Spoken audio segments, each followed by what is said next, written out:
It's been described as the airline industry's silent struggle, the issue of pilot mental health, which was pushed into the spotlight this fall when an off-duty pilot was charged with trying to crash an Alaska Airlines flight from inside the cockpit.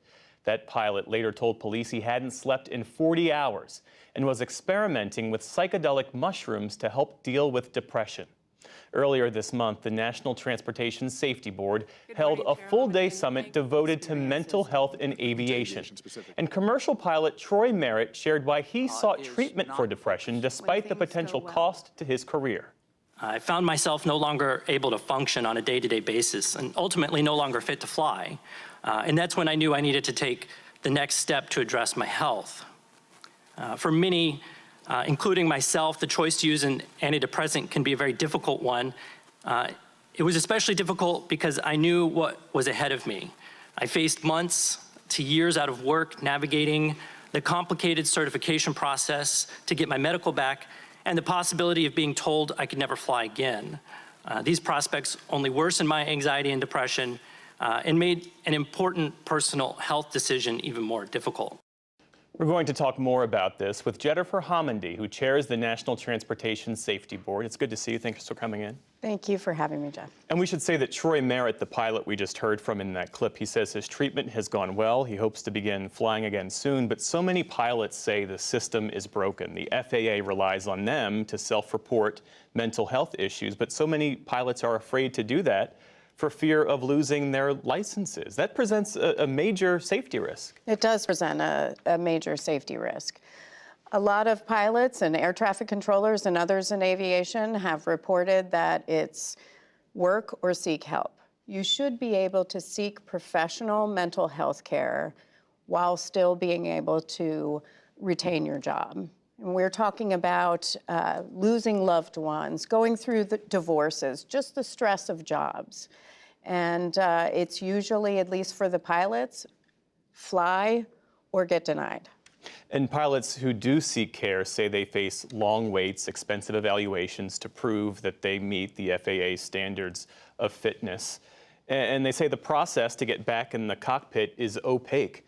How actively are you working with the FAA to modify its position in this process while also maintaining safety? Well, I'm very encouraged by the FAA's formation of a rulemaking committee to look at the issue, but I hope there is action. I have had a lot of conversations with Mike Whitaker, and the Secretary of Transportation has been very supportive of mental health care and has said some great things with respect to pilots and others in the aviation community. So I hope that we are headed in the right direction to some help for others. There are more demands than ever on pilots right now. What particular pressures and stressors do pilots face? They have a extremely stressful job. I mean, they have safety in the skies. They have so much on their shoulders, not to mention everything that they face in their personal lives.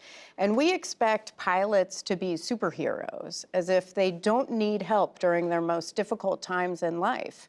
They should be no different than you, me, say a locomotive engineer who's also responsible for the safety of others, surgeons and others, where they are able to get the care that they deserve. Do you also worry about overtaxed and potentially stressed out air traffic controllers, especially given the uptick in the near-miss collisions as reported recently by the New York Times? I do, and we know this is occurring right now, just from our interviews alone and recent investigations on runway incursions. We have a shortage among air traffic controllers right now. That shortage has led to mandatory overtime for a number of workers. We're talking 6-day work weeks, supervisors that are doing controller jobs. They aren't able to receive the training that they should be able to receive right now because they are on duty all the time. That leads to a lot of stress. It leads to fatigue. And so, I get very concerned about the impact on each of them.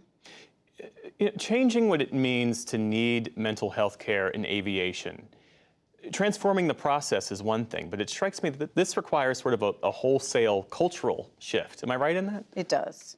It does. And we have to really look at the research out there and know that aviation is no different here. We know that stress impacts others. We know how prevalent mental health needs are. We know that 1 in 5 people have a mental health condition, and we know over 50% of them are not able to seek care. And so we know in aviation that they should be able to seek help, and we know that early intervention ensures safety for all. While you're here, I also want to ask you about Tesla, because Tesla, as you well know, it's recalling nearly all 2 million of its cars to limit the use of its autopilot feature. And this follows a 2-year investigation by safety regulators of roughly 1,000 crashes in which this feature was engaged. How big a problem is this, and why didn't regulators catch this on the front end? Well, how big a problem is it? It's 2 million vehicles, to be exact. But this is a problem that goes back to 2016, when we investigated a horrific crash in Williston, Florida, and we said right then that this technology leads to driver disengagement, and that NHTSA had to take it seriously, that Tesla had to take it seriously, and they had to address it. Here we are 7 years later, and NHTSA came up with the same exact conclusion that we came up with 7 years ago, after several investigations and several deaths.